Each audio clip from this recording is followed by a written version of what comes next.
Bueno, hemen gaude LIFE proiektu baten barrun. Hau da, Europako diru laguntza daukan proiektu baten barrun. Diputazioa gestionatzeu eta arantzadi daukau parte txiki bat.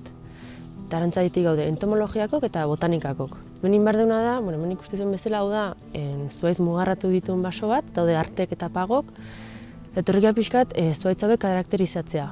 Botanik aldetik eta entomologia aldetik, bi aldetik. Eta hartako ditugu prestatuta fitxa batzuk, eta horretorrika pixkat zuhaitzen ezaugarri garrantzitsunak betetzea fitxa egiten.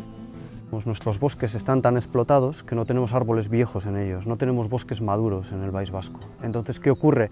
Que los únicos árboles viejos que tenemos son árboles que han sido explotados, que han sido los árboles trasmochos, que eran explotados para carboneo.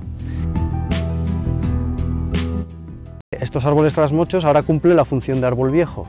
Lo que hay que hacer ahora es hacer unas actuaciones para que se mantengan en vida, en pie sin romperse lo máximo posible, y esperar que venga otra generación ya de árboles naturales por detrás, pues, que se hagan viejos, que maduren y que los suplan en el futuro.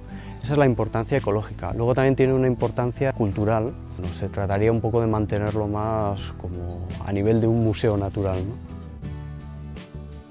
¿no? Zuhaitz hauek eman zaien kudeaketangatik daukate itxura eta forma zarragona.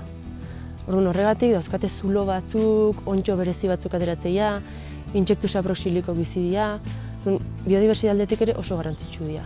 Zuhaitz hauek mantentzea garrantzitsua da bi gauzengatik. Bat, gure historian parte dialako, gure kulturan parte dalako, eta pena izango litzake galtzea, eta bestalde gordetzen biodibertsidadean aldetik.